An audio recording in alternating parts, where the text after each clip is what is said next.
আসন্ন ত্রয়োদশ জাতীয় সংসদ নির্বাচন সামনে রেখে ২৩৭টি সংসদীয় আসনে সম্ভাব্য প্রার্থী তালিকা প্রকাশ করেছে বাংলাদেশ জাতীয়তাবাদী দল বিএনপি।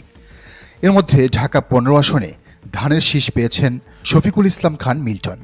এই একই আসনে বাংলাদেশ জামায়াতে ইসলামী থেকে লড়বেন দলটির আমির ডাক্তার শফিকুর রহমান। আজ সোমবার রাজধানীর গুলশানে চেয়ারপারসনের কার্যালয়ে এক সংবাদ সম্মেলনে দলীয় প্রার্থীদের নাম ঘোষণা করেন বিএনপি মহাসচিব মির্জা ফখরুল ইসলাম আলমগীর। এর আগে দলের ভারপ্রাপ্ত চেয়ারম্যান তারেক রহমানের নেতৃত্বে স্থায়ী কমিটির বৈঠক হয়। সেখানে দলীয় প্রার্থীদের নামের তালিকা চূড়ান্ত করা হয়। প্রশ্ন হল, ডাক্তার শফিকুর রহমানের বিপক্ষে ধানের শীষ পাওয়া শফিকুল ইসলাম মিল্টন কে? তিনি কি জিতে আসতে পারবেন, কিংবা তিনি কি জামাত আমিরকে হারাতে পারবেন?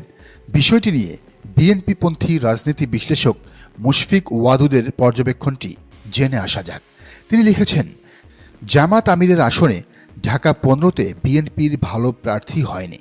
শফিকুল ইসলাম খান মিল্টনকে এলাকার লোকজন তেমন চেনেন না। জামাতের আমিরের জেতার সম্ভাবনা এখানে অনেক অনেক বেশি। একই কথা বলছেন ওই এলাকার বাসিন্দা এবং বিএনপির ভোটার আব্দুল মোমেন। তিনি লিখেছেন, ঢাকা ১৫ আসন শফিকুল ইসলাম মিল্টন, তার মানে এই আসনটি জামাত আমিরকে ছেড়ে দেওয়া হলো। সূত্র বলছে, শফিকুল ইসলাম মিল্টন এই আসনে তেমন পরিচিত ও জনপ্রিয় নেতা নন।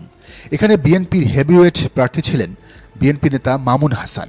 ফ্যাসিস্ট আমলে ব্যাপক নির্যাতন চালানো হয়েছিল তার উপর।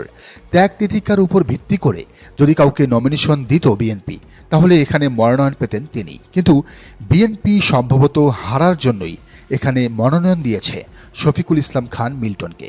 তবে মিল্টনের ব্যক্তি ইমেজ খুবই খারাপ এই মিরপুর এলাকায়। শোনা যাচ্ছে তার মনোনয়ন কনফার্ম হওয়ার পর থেকেই মিরপুরের কাজীপাড়া সহ বিভিন্ন এলাকা থেকে আমিরে জামাত ডাক্তার শফিকুর রহমানের পোস্টারগুলো ছিঁড়ে ফেলা হচ্ছে একে একে।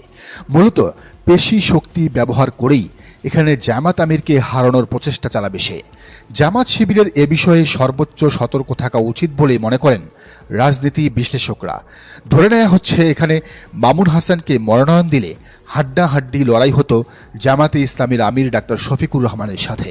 তবে এখন তার জয় অনেকটাই নিশ্চিত।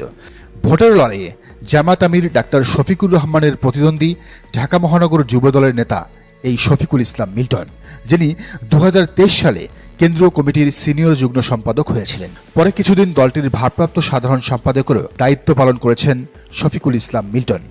দর্শক, নির্বাচনের সব খবরাখবর এবং বিশ্লেষণ জানতে অবশ্যই চ্যানেলটি সাবস্ক্রাইব করে বেল আইকনটি বাজিয়ে রাখুন।